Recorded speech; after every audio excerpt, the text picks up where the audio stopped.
Amin.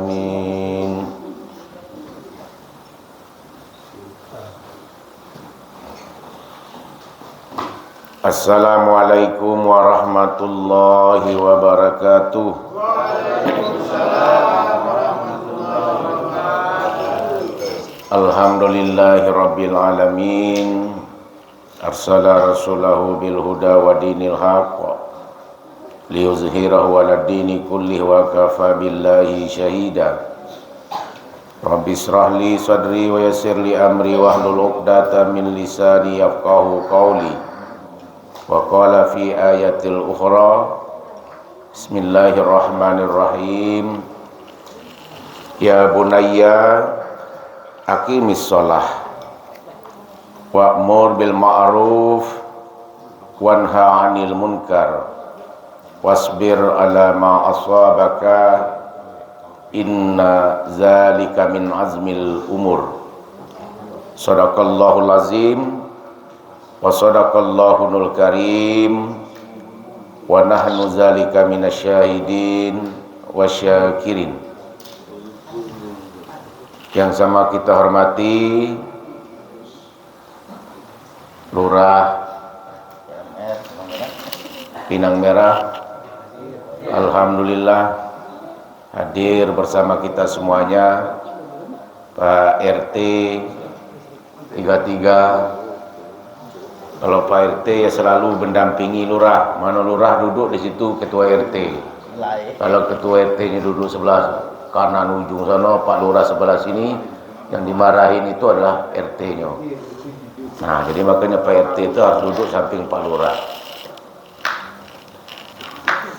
Yang sama kita hormati orang tua kita, bapak-bapak, para imam, para bilal, hadirin wal hadirat, ibu-ibu, para jamaah, adik-adik semuanya yang dimuliakan oleh Allah Subhanahu wa taala. Alhamdulillah, pertama kita bersyukur kepada Allah. Kita telah masuk di penghujung daripada bulan Agustus. Tanggal 30 ya. Tanggal 30 Agustus 2024. Besoklah tanggal 1 September. Hah? Belum. Masih tanggal 31 lagi. Oh baik.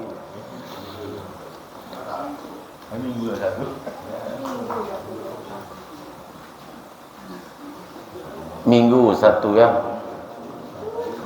Ya, alhamdulillah. Bersyukur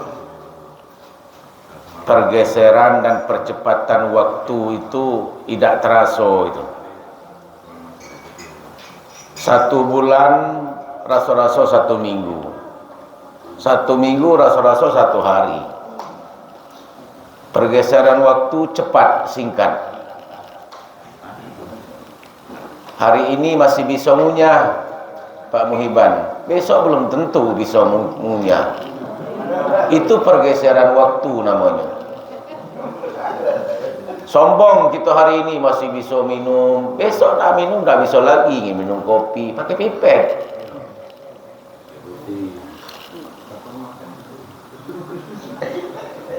Dikasih air putih, itu pun nanti suatu ketika disuruh banyak-banyak minum air putih. Air putih itu untuk menyehatkan banyak-banyak. Tidak juga habis air putihnya. Nah, jadi kita bersyukur seluruh organ tubuh yang Allah berikan itu adalah merupakan suatu nikmat Allah. Dan kita manfaatkan. Allah berikan tangan, manfaatkan tangan. Allah berikan kedua kaki, kita manfaatkan kedua kaki. Allah berikan kedua mata, manfaatkan kedua mata kita. Allah berikan telinga, 2 telinga, manfaatkan telinga. Allah berikan hati nurani, manfaatkan. Kenapa? Ada orang yang diberikan telinga tidak mendengarkan kalam Allah. Diberikan penglihatan, tidak melihat tanda-tanda kekuasaan Allah. Diberikan hati, tidak melihat bagaimana penciptaan Allah langit dan bumi. Jadi ucapan rasa syukur kita kepada Allah dengan memanfaatkan waktu selagi waktu itu diberikan kesempatan dan kesehatan bagi kita semuanya. Nanti suatu ketika kita dicabut. Makanya dulu waktu pembahasan kita Luqmanul Hakim menjelaskan dalam Al-Quran ayat yang pertama, wa idz qala Luqmanu libnihi wa huwa ya'izuhu ya bunayya la tusyrik billah inna syirka la zulmun azim. Wahai anakku, kata Luqmanul Hakim, ya bunayya, di saat Luqmanul Hakim memberikan suatu nasihat kepada anaknya, wahai anakku, la tusyrik billah inna syirka la zulmun azim. Jangan engkau mempersekutukan Allah, sehingga sesungguhnya mempersekutukan Allah itu adalah merupakan suatu kezaliman yang sangat besar. Itu yang pertama. Waktu Luqmanul Hakim menasihati anaknya itu jangan mempersekutukan Allah. Yang kedua, ya bunayya aqimis shalah. Luqmanul Hakim mengingatkan kepada anaknya, wahai anakku, aqimis shalah. Aqimis shalah. Aqimis shalah itu merupakan suatu bentuk fi'lun amar. Fi'lun amar itu adalah suatu perintah. Diperintahkan, anakku, aqimis shalah, kerjakan, laksanakan salat. Nah, ini adalah perintah Allah melalui Luqmanul Hakim mengingatkan anaknya dalam keluarganya bahwasanya solat itu sudah diperintahkan mulai anak itu masuk baligh usia 7 tahun. Itu diperintah. Apalagi kita lah masuk umur 50 tahun. Muru, kata hadis Rasulullah, muru auladakum bis shalah. Perintahkan, kata Rasulullah, wahai orang tua, muru auladakum bis shalah, perintahkan kepada anak-anakmu. Maka kita berdoa, Allahumma barik lana fi auladina. Ya Allah, berkahkan kepada anak-anakku. Orang tua jarang mendoakan anak-anaknya. Allahumma barik lana fi auladina. Ya Allah, berkahkanlah anak-anakku. Allahumma barik lana fi azwajina. Ya Allah, berkahkanlah kepada istri-istriku. Allahumma barik lana fi abaina. Ya Allah, berkahkanlah kepada orang tuaku, bapakku. Allahumma barik lana fi ummahatina. Ya Allah, berkahkanlah kepada orang tuaku, ibuku. Allahumma barik lana fi ajdadina. Ya Allah, berkahkanlah kepada datuk-datukku, kakek-kakekku, nenek-nenekku. Allahumma barik lana fi ihwanina birahmatika ya arhamar rahimin. Berkahkanlah kepada semua saudara-saudaraku muslim dan muslimatku. Itu kita berdoa. Jadi perintah Allah kepada Luqmanul Hakim itu adalah perintah aqimis shalah. Kenapa sholat? Sholat itu as-sholatu ad-du'a bi khair. Sholat itu kalau pengertian secara bahasa, sholat itu adalah doa. Jadi kalau kita sholat itu kita berdoa. Makanya kita berdoa menghadap sampai 5 kali yang diwajibkan oleh Allah itu sholat ad-du'a. Secara bahasa, secara istilah, solat itu adalah af'alu wa aqwalu muftatahatu bitakbir wa muhtatamatu bitaslim.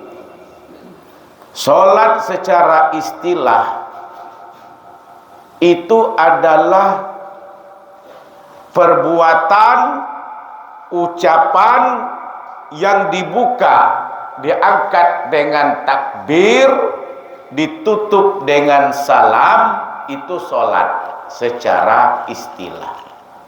Berarti solat itu doa, solat itu adalah perbuatan. Apa bentuk perbuatan?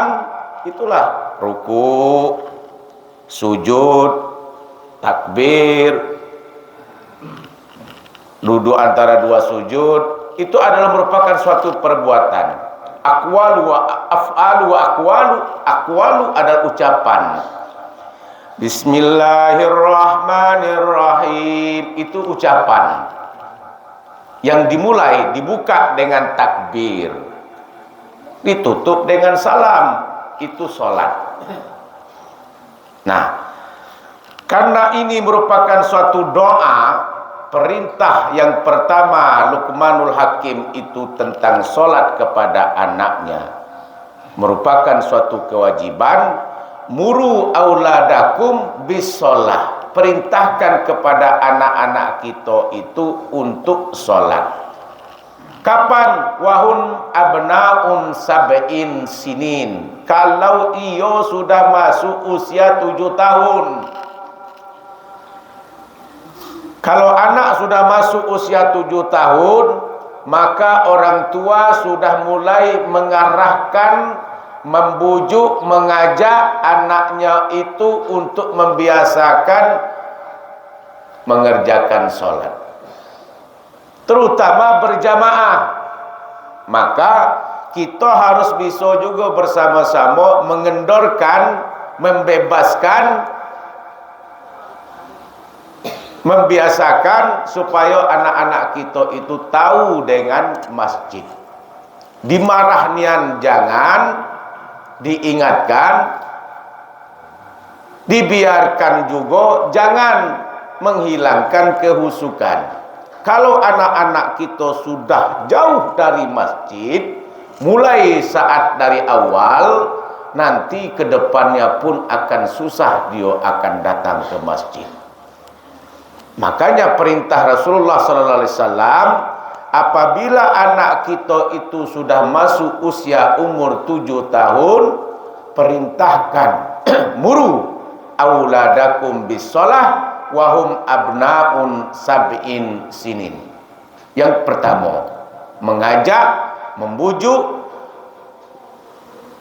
untuk menjalankan perintah solat. Yang kedua, wadribuhum alaiha wadribuhum alaiha, dan pukullah anak-anak kita, memukul dengan cara mendidik. Wahum abnaun asrin sinin, kalau anak-anak kita itu sudah masuk usia umur 10 tahun. Kalau lah masuk usia 10 tahun, itu mulai pukul. Kalau Pak Surahman itu waktu sholat, anak-anak lagi ngumpul situ, Pak Surahman ambil kayu, pukul-pukul, baik, boleh. Kenapa? Man ra'a minkum munkaran falyughayyir biyadihi. Kalau ada kita nengok anak-anak kita ada kemungkaran itu, dirubah, ditegur langsung dengan kayu, itu namanya biyadihi. Langsung ambil kayu, pukul-pukul, hei berangkat ke masjid, itu sah. Karena dengan kekuasaan, apalagi dengan Pak RT, karena kekuasaan Pak RT. Kalau Pak RT lah tegak, sah. Kenapa? Biyadihi, karena Pak RT itu merupakan memiliki suatu kekuasaan. Biyadihi. Apalagi Pak Lurah. Oh, saya kan bukan lurahannya Simpang Rimau, saya kan lurah Bagan Pete. Bapak tinggal di mana? Permata Simpang Rimau. Ada hak situ? Ada. Ada kewajiban situ? Ada. Atas nama apa? Masyarakat. Bukan berarti kita ini lurah Pinang Merah lewat be nanti, oh saya lurah Pinang Merah, dah ada kewajiban hak saya menegurkan anak-anak untuk solat, dah ada. itu juga salah. Apapun bentuk kemunkaran, apapun bentuknya, biadihi, dengan kekuasaan. Manfaatkanlah kekuasaan. Oh, saya kan pengurus masjid, pengurus musala, ada kekuasaan di situ. Saya kan pemuda, wakil ketua RT, apa lagi? Pak RT-nya pergi, Pak Ustaz, kan ada wakil ketua RT. Siapa? Pak Chandra. Oh, ada lagi kekuasaan di sana. Ada lagi, man ra'a minkum munkaran. Yang lebih parah lagi apa? Pengurus kematian. Kalau pengurus kematian sudah bergerak, takutlah galau-galau itu. Semuanya dah tak bisa. Pak Lurah dah bisa, Pak RT dah bisa, Imam dah bisa, Wakil RT dah bisa, pemuda dah bisa. Akhlak pengurus kematian tegak itu situ. Kalau beliau sudah ngomong, takut galau-galau itu. Itu kemungkaran. Man ra'a minkum munkaran falyughayyir. Kenapa? Wadribuhum 'alaiha abnun wa abnun asrin sinin. Karena itu merupakan suatu perintah. Kalau anak-anak kita lah masuk usia 10 tahun, maka pukullah. Tak bisa, Pak Ustaz. Pabilisanihi, fa illam yastati. Tak bisa.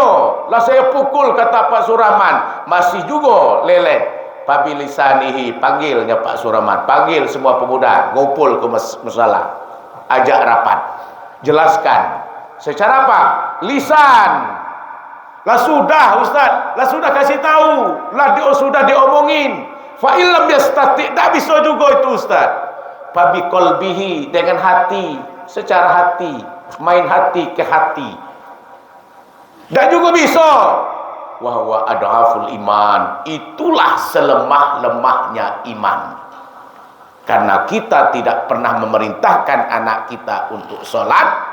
Yang kedua, kita tidak pukul kalau usia sudah masuk 10 tahun. Maka itulah selemah-lemahnya iman. Maka dijelaskan, aqimis sholat, kerjakan sholat. Orang yang tidak mengerjakan sholat, pertama, Allah cabutkan keberkahan usia dan umur kita. Keberkahan usia dan umur kita Allah cabutkan. Kita tidak mengerjakan sholat, nampak di wajah kita itu kegelapan, suram. Cantik pun orang, ganteng pun orang, tapi gelap dipandang orang.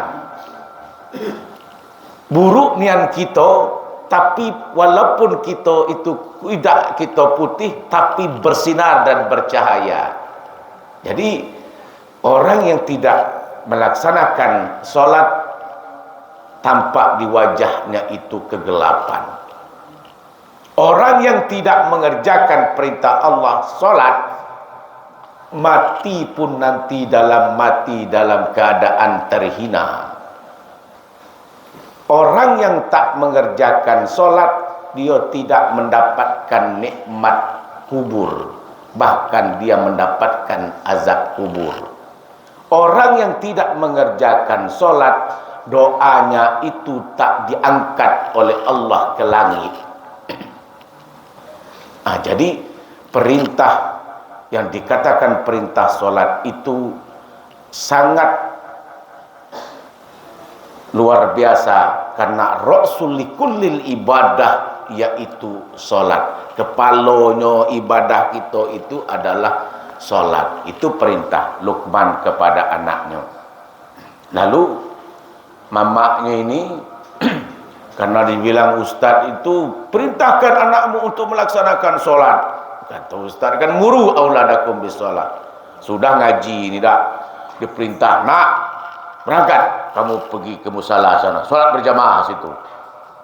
Berangkatlah anak ini, dipaksa sama mama bapaknya itu, berangkat kamu ke musala itu.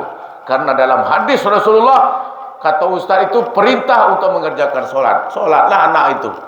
Imamnya Ustaz Umar. Ustaz Imam Umar kan kerasnya, mic-nya keras, tambah lagi dia keras, belum merkelengking itu mic itu di atas tu. Allahu Akbar. Nah, karena anaknya sudah perintah sholat, bacalah Al-Fatihah. ghairil maghdubi alaihim waladdallin.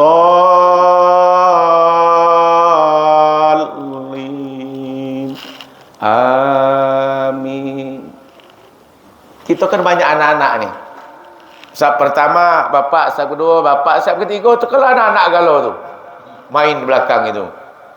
Amin. Jawablah siapa itu yang diperintah sama mamanya solat jemaah tu. Amin. Nah, kata imam, siapa anak ini yang solat ini jawab amin kuat-kuat. Mulailah jamaah itu keusukan kurang. Apa kata Ustaz Umar itu, siapa awas anak ini, tangkap siapa anak itu. Assalamualaikum warahmatullahi. Hilang, kabur. Saat kita solat itu bertung situ, lari situ, lari situ. Dia tahu dia, ini tayat akhir apa tayat awal. Kalau tayat akhir masih ada satu rakaat lagi, masih bisa lari-lari. Pas tayat akhir, assalamualaikum warahmatullahi wabarakatuh. Hilang, kabur kalau. Tak siapa yang ribut, CCTV dia bisa dibuka dulu. Tidak bisa outtrend. Hari kedua, solat lagi berjamaah. Kata mamaknya, berangkat kamu ke musala, solat berjamaah. As-salatul jamaah afdalu min salatil fardhi bisabin wa isrina darajat. Pahalanya lebih besar 27 derajat dibandingkan solat sendiri. Masuk lagi, imam masih tetap Ustaz Umar. Imam baca lagi Al-Fatihah. Ghairil maghdubi alaihim waladdallin. Amin. Amin. Masih ada juga yang belakang itu ucap amin kuat. Ini pasti anak yang kemarin ini yang ucapkan amin ini. Tapi tetap Ustaz Umar tuh awas. Kita sudah sholat, cari anak ini. Assalamualaikum warahmatullahi. Hilang, kabur, bersih. Musalla dari anak-anak kalau salam. Hari ketiga, orang tua perintah lagi, nak berangkat kamu ke musalla, solat berjamaah. Kata Ustaz Umar, Pak Asmaidi, yo, Pak Asmaidi imam belah. Saya 2 kali jadi imam. Ada be anak yang jawab itu kuat-kuat belakang itu. Sekarang Pak Asmaidi belah yang imam. Saya terakhir be nak nangkap anak yang nak ngomong kuat-kuat itu amin tu. Iyalah dijagalah Pak Umar itu pintu tu. Lah masuk jamaah itu galo-galo. Kata orang tua, berangkat ke musalla, salat berjamaah. Ditunggu sama Pak Umar di pintu. Siapa yang terakhir masuk-masuk ini kira-kira? Imam lah berganti. Kata imam, ghairil maghdubi alaihim waladdallin. Amin. Masih juga dijawab amin. Rupanya di samping Ustaz Umar anaknya ngomong itu. Nah, pas kata Ustaz Umar itu, imam itu, ini yang mau dicari-cari dari 3 hari. Anaknya sebelah. Asal berjalan kakek, salam, tangkap. Diinjaknya kaki anak itu supaya jangan pergi. Assalamualaikum warahmatullahi. Pas sudah salam, langsung dipegangnya anak itu, ditangkapnya. Dipanggil. Ngapa awak ni jawab amin kuat-kuat lah 3 hari itu? Itu musala kita kecil, ditutup pula. Karena ada AC ditutup. Yang mutar-mutar sinilah suara kita. Awak jawablah keras-keras. Rupanya minta maaf anak itu. Kapan? Usianya berapa? Usianya itu umur dah di atas 10 tahun. 12 tahun usia dan umurnya. Kenapa kamu menjawab amin itu kuat-kuat? Bukankah kamu itu mengganggu kehusukan jamaah? Amin itu kan sekedar baik. Amin sama-sama. Ini lebih daripada yang lain. Setelah diuraikan sama Ustaz Umar itu, baru anak itu ngomong, Pak Ustaz, rumah saya kan samping musala, rumah saya kan belakang musala, rumah saya kan depan musala, Rumah saya sebelah kiri musala. Orang tua perintahkan saya ke masjid. Suruhnya saya ke masjid. Orang tua saya tidak ke masjid. Supaya mendengarkan, supaya bapak saya, mama saya mendengarkan saya itu solat di masjid dan musala ini, saya jawablah amin itu kuat-kuat supaya orang tua saya dengar bahwa bukti daripada saya solat berjamaah. Akhirnya diajaklah Ustaz Umar itu ke rumah orang tuanya, mengingatkan bahwa dari orang tua akan bisa menggerakkan anak kita untuk datang mengerjakan sholat. Orang tuanya sholat, insya Allah anak pun akan sholat. Orang tua berjamaah, insya Allah anak pun secara pelan-pelan akan berjamaah. Yang ditentukan itu adalah peran orang tua. Yang pertama, Luqmanul Hakim mengarahkan kepadanya aqimis sholah. Wabillahi taufiq wal hidayah. Wassalamualaikum warahmatullahi wabarakatuh.